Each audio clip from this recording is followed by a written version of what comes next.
Hey everyone, welcome back to the channel, and today we're talking about the PlayStation 5 review. This took a little bit longer to get out because this has just been a very long week with so much going on, but we're finally done and we have it here, and here it is. So yeah, there are so many things to talk about this review. If you watched my Xbox Series X review, this one's kind of different in a lot of ways. For two systems that a lot of people have been talking about having the same graphical fidelity and things on that level, these systems are like so much different, and I'll be going more into the breaking them down in my head-to-head comparison that's going to be coming out later. But as far as the PlayStation 5 goes, this system actually feels very next gen. With this system, you actually feel like you purchased something new. It doesn't, they kind of done away with a lot of stuff from the PlayStation 4. Even the stuff that they did keep from the 4, they just redesigned it and made it look different as far as the look and body of the system. Love it or hate it, it looks different.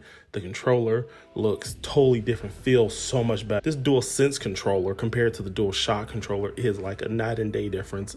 This may be my favorite controller right now. If not, it's pretty close.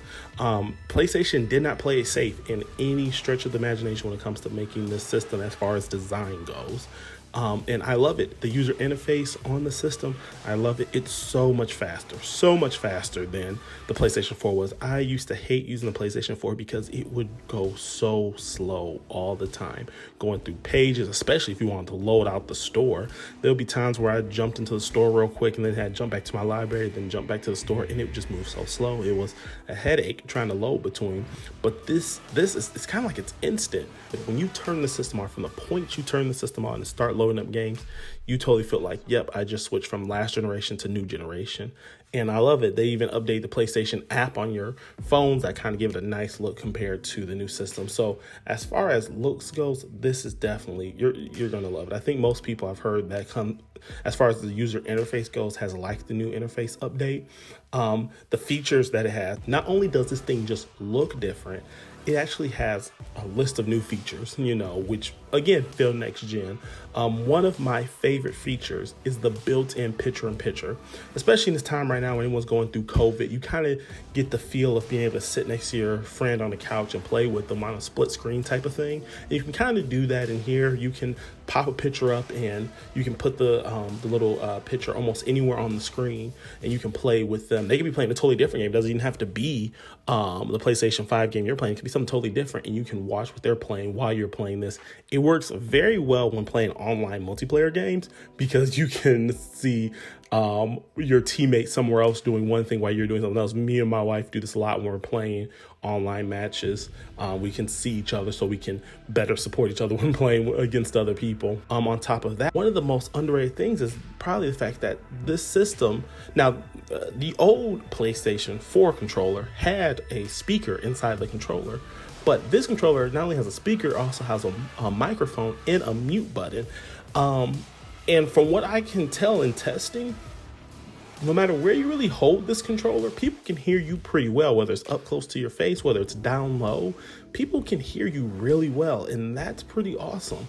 They could have just, made a new controller and maybe made this like a additional add-on controller, or maybe something that maybe you have like two different versions of the new DualSense controller, one with mic, one without. But the fact that Sony just crammed this all into their base model controllers, this is just standard across the board, is nice. Now, as far as sound quality goes, when you're listening to it, it's pretty low. So, even with the volume turned up all the way, you're going to have to turn your TV down to kind of hear them pretty well. At least that's what I've noticed in my personal experience, and my friends who've been playing with the PlayStation 5 as well. That's what we've noticed. It's not the loudest. And it's not to replace headsets at all. I still suggest getting the headset. It's just kind of cool for if you're playing maybe in a really intense match real quick and you don't have time to go grab your headset that may be under your entertainment system. You just want to just hurry up and join the party, or someone just joins you and they start talking. Because a lot of times in the previous generation, someone will join and say, "Hey, are you there? Are you there?" And you'll be in the middle of a match and you don't have time to stop everything that you're doing to go pick up that headset and connect it and then join the party or whatever you're doing. So it's really nice that that's all just at your fingertips, built into the controller. Even though, like I said, you're still going to want a headset, it's just nice to have for faster access. Now, With that being said, that are some problems. And it's not big, it's just kind of nitpicks here and there. And I don't know how much this first one's a nitpick, but the PlayStation 5 is glitchy. There's a lot of stuff going on, as you see. There's a lot of games that are crashing systems. There's a lot of games that are just causing it to go into like rest mode or whatever. Like the new Spider-Man game, the headlining game, is causing the system to go to sleep or go into rest. A lot of times I'll just be in the middle of a match, an online match, and the system just turn all the way off, you know. And it's pretty irritating. On some games, I can boot right back up and I'm right back where I was, because this system is so fast. And that's one of the great things about this system. It's super fast, and I'll get to that in a second. As far as it crashing, I've been noticing it crashing all over the place. No matter what game I'm playing, it's going to crash at some point if I'm putting in some long hours in. I don't know if it's just me. I don't know if it's just with my particular unit, but for some reason, the USB port on front of the PlayStation does a horrible job of charging the controller. It keeps the controller on if you plug it in, but I had to go on Reddit to find out that the slot on the front is like a USB-A slot, and it doesn't fully charge up these new controllers.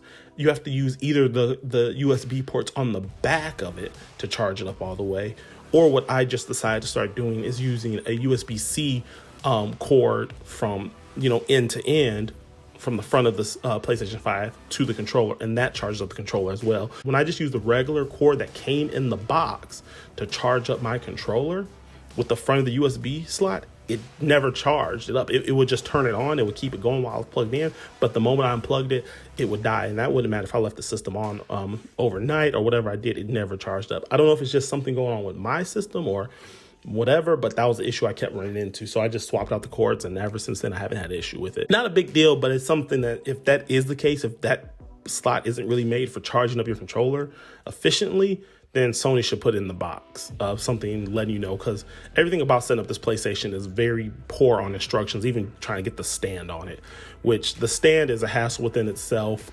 It's very simple once you know what you're doing, but if you have no idea what you're doing, it's very complicated. And I hate to say that I had to watch a YouTube video just to figure that thing out. This system is fast. Like I said, it doesn't have what the Xbox has when it comes to the quick resume feature, but it's not that horrible, because the system does load up games very fast. Like playing a game like Miles Morales seems to load up in less than a minute. It is so fast, from all the way on the home screen all the way to actually where you can play the game. It's extremely fast. So the system does have that new SSD inside, and it loads up games a lot faster. The problem is it's still not as good as quick resume. After playing the Series X and jumping to this, it does kind of suck when you have to totally close out a game to load another game up.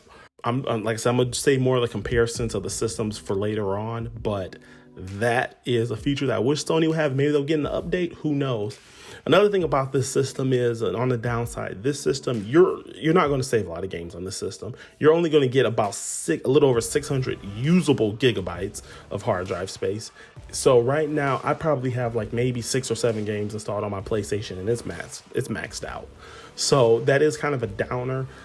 You have to really pick what systems you want. And right now, yeah, you can play old PlayStation 4 games off of a hard drive, but you're not going to get all those speeds and all that, and all those extra features. So, and it kind of is like you spend all this money on this new system and you go back to slower speeds. It just kind of sucks that Sony hasn't given us an option to use a better storage device, whether it's like an expansion slot that you can plug into your system and give you the same speed and performance or something like that. Sony hasn't given us options for that yet. Right now, we're just kind of stuck at what the system ships with. The system should have shipped with at least 2 terabytes of storage, at least. Overall, I'm not going to go into the look of the system, because looks to the system are very subjective.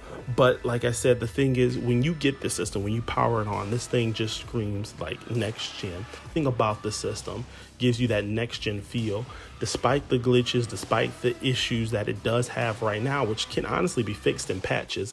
Even the hard drive issue can be fixed with them releasing some type of accessory that you can plug into it or whatever. Hopefully it's not just open up your system and put a new hard drive, and hopefully they do something where you can just plug something into it and you'll get the same performance and speed, the games that are locally on the hard drive as well. But yeah, as far as should you buy this system, definitely, if you're in the market for a next gen game system, this is definitely worth buying. It is, you really get that full experience, and there's a few bugs. Now, it's going to be hard to get, obviously, as of recording of this video. It's still very hard to find these systems. Once you get it, once you load up a PlayStation 5 game, whether it be Miles Morales or Sackboy or whatever you're playing, you really feel that next gen.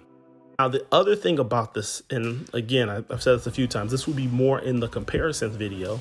With all this power and all this speed, this system is still lacking, and you don't notice it so much if you're playing this system and you don't have like an Xbox to compare this to. But right now, when it comes to third-party games, some games aren't getting that full support that the Xbox has, like the 4K at 120 frames per second. Certain games aren't getting that. So there are some limitations that you are going to get if you buy this. So just know when you buy this game, certain games that are coming out like Cold War or Far Cry, there's not a PlayStation 5 upgrade version to it where you're going to get that full 120 frames per second. And there are some games that the PlayStation 5 version is delayed for whatever reason. So this system is a powerhouse of a system, but it's still not the strongest system on the market, and you can kind of tell when playing. When it comes to playing just PlayStation only games that are exclusive for Sony, they look and run extremely great. As I'm recording this video, I don't know if there's one game that the PlayStation 5 can run in 120. Games I have played that run in 60 frames, or even the ones that run in 30 frames, but you have the high fidelity on, look and run smooth and great. At the end of the day, you're still going to enjoy your experience, whatever you're playing, because this system does run smooth regardless. It's a fun experience, and you're going to definitely feel like you upgraded to the next gen and you got your money's worth regardless of buying the system. So I highly recommend getting the system if you have the ability to. If you can find one, jump on it when you see them, because these things are going to be selling out for quite some time. But anyway, that's just my thoughts on the system. Like, comment, subscribe.